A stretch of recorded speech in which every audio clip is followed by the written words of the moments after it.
Students, previous લેક્ચરની અંદર આપણે વાત કરી હતી એસઆઈ એકમ પદ્ધતિ. એસઆઈ એકમ પદ્ધતિ પછી આપણે સમજેલા સાધિત રાશિઓ અને પૂરક રાશિઓ.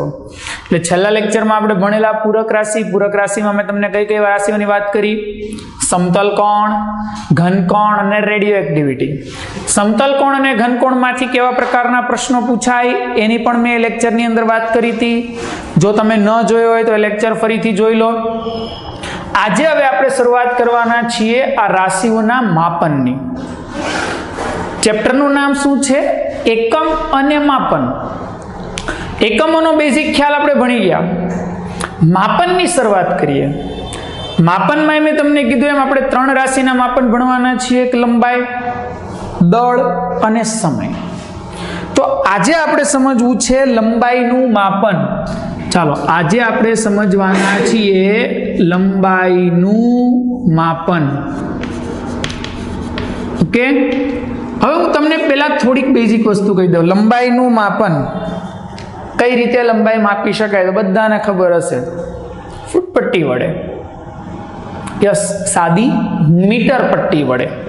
પણ તમને ખ્યાલ હશે સાદી મીટર પટ્ટી વડે જે માપ માપો છો એની એક મર્યાદા છે.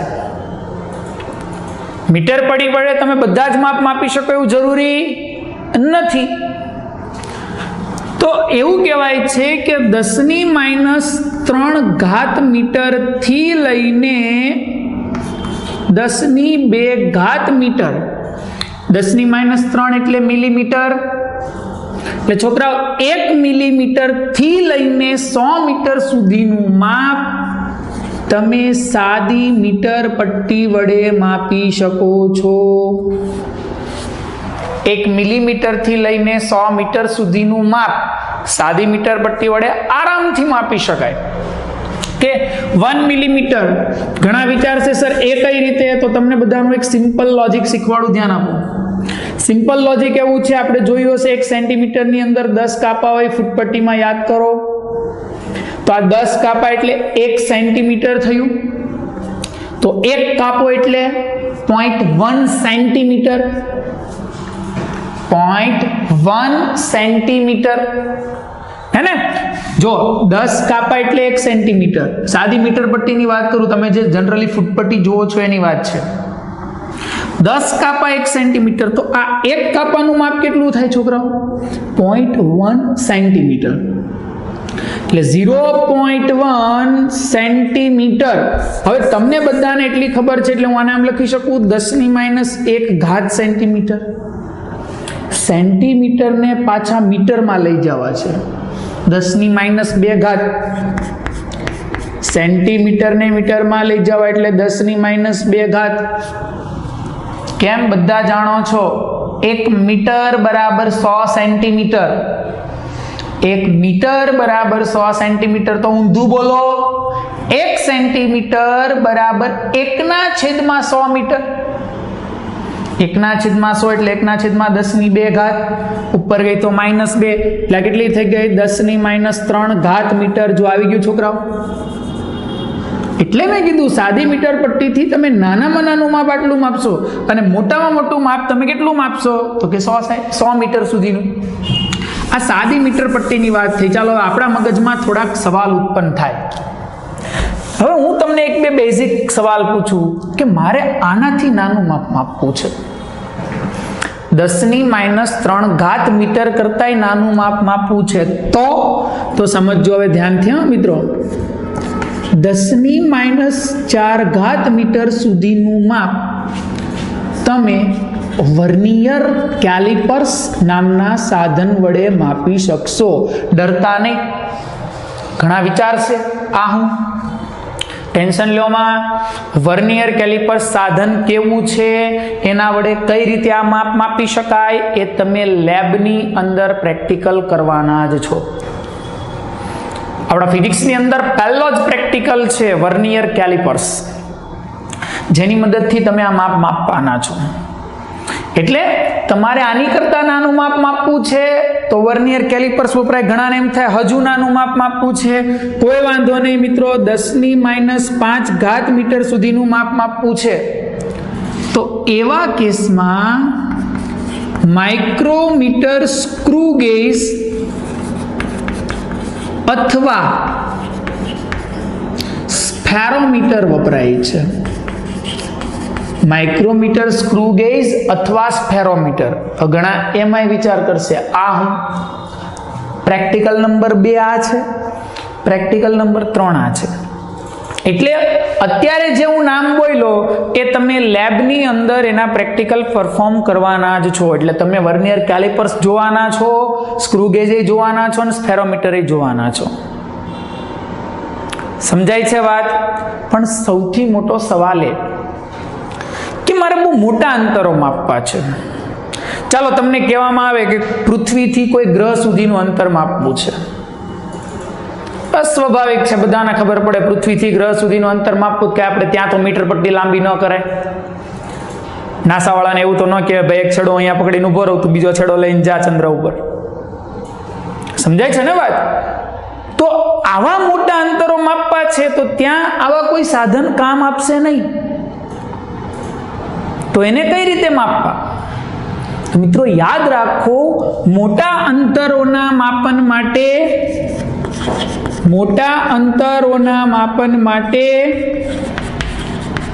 આપણે આવા કોઈ સાધન કામ આવશે નહીં। તેથી આપણે એમાં પરોક્ષ રીતનો ઉપયોગ કરીશું। કોનો ઉપયોગ કરીશું? પરોક્ષ રીતનો ઉપયોગ કરીશું। પરોક્ષ રીત જેની અંદર આપણે સમજવાના છીએ દ્રષ્ટિ સ્થાન ભેદની રીત। ચાલો પરીક્ષા માટે મોસ્ટ ટાઈમથી કન્ડિશન સ્ટાર્ટ કરું છું મિત્રો। પરોક્ષ રીતમાં પહેલી રીત છે જેનું નામ છે દ્રષ્ટિ સ્થાન ભેદની રીત।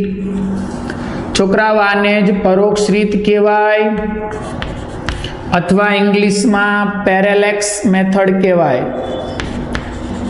એટલે તમને 2 માર્કમાં થિયરી પરીક્ષામાં પૂછાય દ્રષ્ટિ સ્થાન ભેદની રીત અથવા પરોક્ષ રીત અથવા પેરેલેક્સ મેથડ વર્ણવો। આ રીત ક્યાં વપરાય? મોટા અંતરોના માપન માટે। પૃથ્વીથી કોઈ ગ્રહ સુધીનું અંતર તમારે માપવું છે તો તમે આની મદદથી માપી શકો છો। પૃથ્વીથી કોઈ ગ્રહ સુધીનું અંતર તમારે માપવું છે તો તમે આની મદદથી માપી શકો। હવે આ રીત કેવી છે સમજો। પહેલા તો આને દ્રષ્ટિ સ્થાન ભેદ શું કામ કહેવાય છે સમજો ધ્યાનથી। હું તમને એમ કહું કે આપણી પાસે કોઈ પેન્સિલ છે ને પેન્સિલની અણી છે। હવે પેન્સિલની અણીને તમે આમ તમારી આંખ સામે રાખી દો। હું તમને એમ કહું પહેલા તમે એને ડાબી આંખથી જુઓ આ રીતે, અને પછી તમે એને જમણી આંખથી જુઓ। બોલો 2 વખતે આ એકનું એક બિંદુ તમે જુઓ છો તો 2 વખતે તમને સ્થાન જુદા જુદા લાગશે। પેન્સિલની એક જ અણી એક જ જગ્યાએથી પેલા ડાબી આંખ વડે જુઓ એટલે તમને અહીંયા લાગ્યું, પછી જમણી આંખ વડે જુઓ તમને આમ લાગશે। પોઈન્ટ એક જ છે પણ તમે એક જ સંદર્ભ બિંદુની સાપેક્ષે અલગ અલગ રીતે જુઓ તો તમને ભેદ જણાય છે। તો એને કહેવાય મિત્રો દ્રષ્ટિ સ્થાન ભેદ। શું કહેવાય? દ્રષ્ટિ સ્થાન ભેદ। કે પણ આ દ્રષ્ટિ સ્થાન ભેદમાં તમે જ્યારે આ બિંદુને પેન્સિલની અણીને ડાબી આંખ વડે જોઈ અને પછી જમણી આંખ વડે જુઓ છો તો ત્યારે આ 2 જગ્યાએથી તમે એને જોયું તો આ 2 વચ્ચેનું જે અંતર છે ને બેઝ કહેવાય। શું કહેવાય? બેઝ। આ તમારું અવલોકન બિંદુ છે, આ બેઝ થયો। ડાબી આંખ વડે જોવો એ પહેલી અવલોકન દિશા, જમણી આંખ વડે જોવો એ બીજી અવલોકન દિશા, અને આ બેઝની 2 અવલોકન દિશાઓ વડે એ બિંદુ પાસે કંઈક ખૂણો બને છે જે ખૂણાને મિત્રો દ્રષ્ટિ સ્થાન ભેદ કોણ કહેવાય। શું કહેવાય? દ્રષ્ટિ સ્થાન ભેદ કોણ। ફરીથી એક જ તમે ડાબી આંખથી જુઓ અને પછી જમણી આંખથી જુઓ તો આના 2 જુદા જુદા સ્થાન જણાય એટલે એને દ્રષ્ટિ સ્થાન ભેદ કહેવાય। જે 2 બિંદુએથી જુઓ છો એ 2 વચ્ચેના અંતરને બેઝ કહેવાય, અને જ્યાંથી તમે બેયને જોયા એને અવલોકન દિશાઓ કહેવાય। એના કારણે બિંદુ પાસે જે ખૂણો રચાય એને શું કહેવાય? દ્રષ્ટિ સ્થાન ભેદ કોણ। એટલે પહેલી જ વસ્તુ યાદ રાખો, બેઝિસ, દ્રષ્ટિ સ્થાન ભેદ કોણ, દ્રષ્ટિ સ્થાન ભેદ કોણ અને અવલોકન દિશા. ચાલો હવે હું મૂળ રીતમાં આવી જાઉં. પહેલા આટલી ટર્મ આપણે ખાલી સમજવાની હતી, મેં તમને સમજાવી શું કામ દ્રષ્ટિ સ્થાન ભેદ કહેવાય છે ને એની અંદર આ કન્ડિશન. ચાલો હવે આપણે રીત સમજીએ. માની લો કે પૃથ્વી પરથી તમે કોઈ ગ્રહને જુઓ છો, સમજો આ પૃથ્વી, અને અહીંયા તમને કોઈક ગ્રહ આપેલો છે, પ્લેનેટ. ઓકે, સમજો જરાક ધ્યાનથી. તમે પૃથ્વી પરના આ બે બિંદુ પરથી વારા ફરતી ગ્રહને નિહાળો છો. એટલે પહેલા એ પરથી પીને જોયો અને પછી બી પરથી પીને જુઓ છો. પૃથ્વી પરના બે જુદા જુદા બિંદુએથી વારા ફરતી ગ્રહને નિહાળવામાં આવે છે. ત્યારે આ બે બિંદુ વચ્ચેનું જે અંતર છે મિત્રો, એને બેઝ કહેવાશે. પેલી પેન્સિલના કિસ્સામાં બેઝ શું હતો? બે આંખ વચ્ચેનું અંતર, કેમ કે આ બે બિંદુએથી જોયું ને. અહીંયા એ અને બી થી તમે ગ્રહને જુઓ છો તો એ અને બી વચ્ચેના અંતરને બેઝ કહેવાય. પૃથ્વીથી ગ્રહ સુધીનું અંતર અને ડિસ્ટન્સ કહેવાય, એટલે એને હું ડી વડે દર્શાવું છું. અને આ બંનેને મદદથી તમે ગ્રહને એ થી પી જુઓ છો, પછી બી થી પી જુઓ છો, તો એ થી પી અને બી થી પી અવલોકન દિશા થઈ. જેણે ગ્રહ પાસે બનાવ્યો છે ખૂણો કંઈક થીટા, જેને દ્રષ્ટિ સ્થાન ભેદ કોણ કહેવાય. તો વર્ણન જોજો. પૃથ્વી પરના બે જુદા જુદા બિંદુ એ અને બી પરથી અનુક્રમે ગ્રહ પીને નિહાળતા, પ્લેનેટને નિહાળતા અથવા જોતા બે અવલોકન દિશાઓ અનુક્રમે એપી અને બીપી મળે છે. અહીં એ અને બી વચ્ચેના અંતરને છોકરાઓ બેઝિસ બી કહે છે. અને બંને અવલોકન દિશા વડે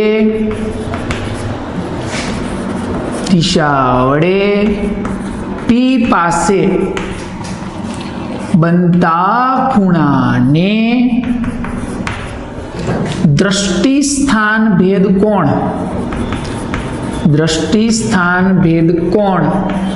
થીટા કહે છે. 3 ડેફિનેશન આમાં આવી ગઈ, 3 વ્યાખ્યા આવી ગઈ. પરંતુ આપણે બધા જ જાણીએ છીએ B/D is very less than 1. કેમ?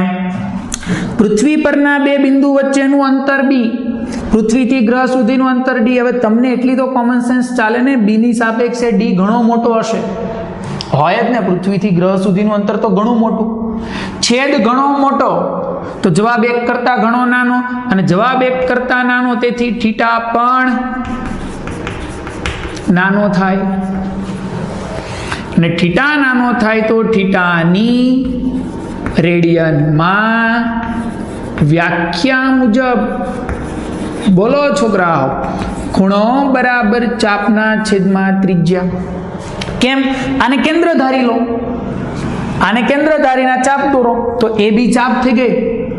ઘણા કહેશે સર એ થોડી ચાપ થઈ, તો સીધી લીટી થઈને.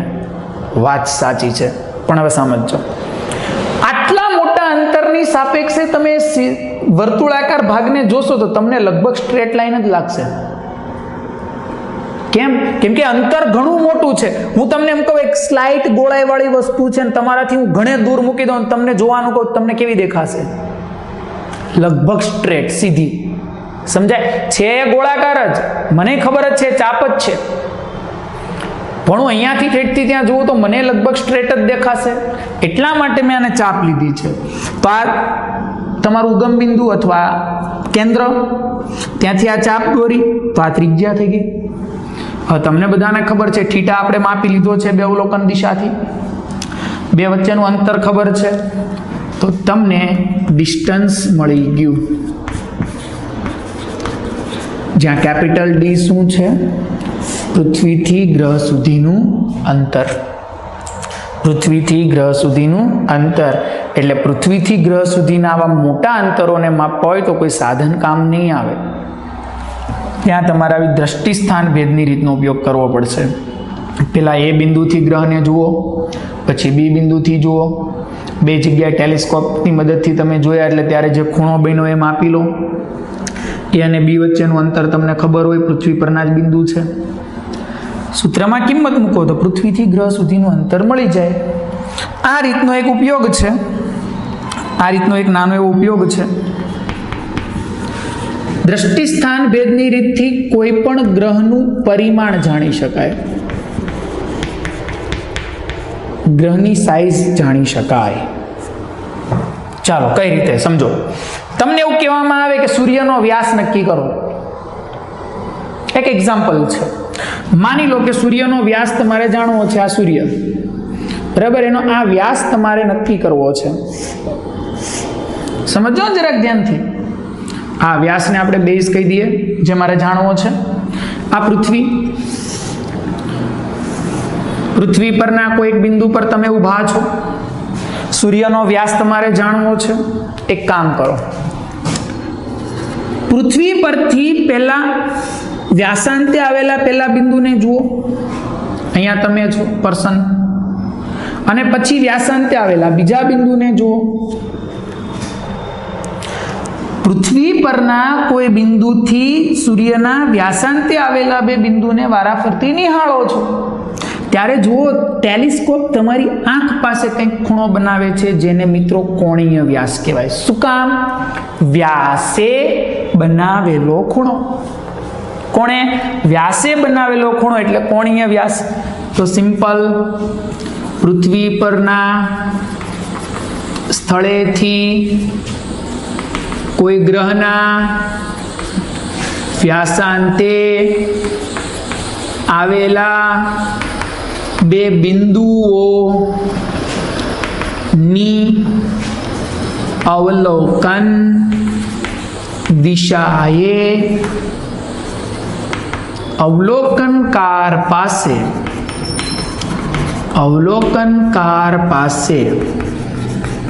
આંતરેલા ખૂણાને કોણીય વ્યાસ. એ ખૂણો જ છે ભાઈ, કોણીય વ્યાસ. કોણીય વ્યાસ નામ શું કામ આપ્યું? કારણ કે વ્યાસે ખૂણો બનાવ્યો છે. બસ પતી ગઈ વાત મિત્રો. આ ડિસ્ટન્સ ડી જે તમે પહેલા જ ડિસાઈડ કરી લીધું છે આ રીતથી, આ રીતની મદદથી તમે પહેલા જ ડી જાણી લીધું છે. ખૂણો તમે માપી લીધો, તમે ટેલિસ્કોપને આમ ફેરવું હશે, પહેલા એ જોયો અને પછી બી જોયો એટલે અહીંયા કેટલો ખૂણો બન્યો ખબર પડી ગઈ. તો લખી દઉં, ખૂણાની રેડિયનમાં વ્યાખ્યા મુજબ બોલો. ખૂણો બરાબર ચાપ છેદમાં ત્રિજ્યા. તો મને બી જોઈએ છે, જ્યાં બી શું છે? ગ્રહનો વ્યાસ. જ્યાં બી એટલે ગ્રહનો વ્યાસ. તમે સૂર્ય લીધો હોય તો સૂર્યનો વ્યાસ. આલ્ફા માપી લો, ડી તમે આ રીતથી માપી જ લીધું છે. ક્લિયર? એટલે જો નાના અંતરો માપવા છે તો આ સાધનો વપરાશે. બહુ મોટા અંતરો માપવા છે, બે ગ્રહો વચ્ચેનું અંતર છે અથવા ગ્રહનું પરિમાણ, ગ્રહની સાઈઝ જાણવી છે, તો એવા સંજોગોમાં સાધન કામ આવશે નહીં. ત્યારે દ્રષ્ટિ સ્થાન ભેદની રીતનો ઉપયોગ થશે. હજુ આના કરતાં નાના માપ માપવા છે તો એના માટેની કન્ડિશનો પણ છે, જે આપણે પછીના લેક્ચરમાં જોઈશું. અને આ જે થિયરી છે એના આધારે થોડાક દાખલાઓ છે, એટલે થિયરીને ધ્યાનથી સમજીને તમારી બુકમાં ઉતારજો, કારણ કે આને રિલેટેડ દાખલાઓ ઉદાહરણમાં ગણવાના છે. સમજ પડી વાતમાં? હજુ આનાથી નાના માપ કઈ રીતે મપાય એ આપણે નેક્સ્ટ થિયરીની અંદર ભણીશું. અત્યારે આ વિડીયોને પોઝ કરો અને વ્યવસ્થિત રીતે બુકમાં થિયરી ઉતારી દો. ક્લિયર? લખો.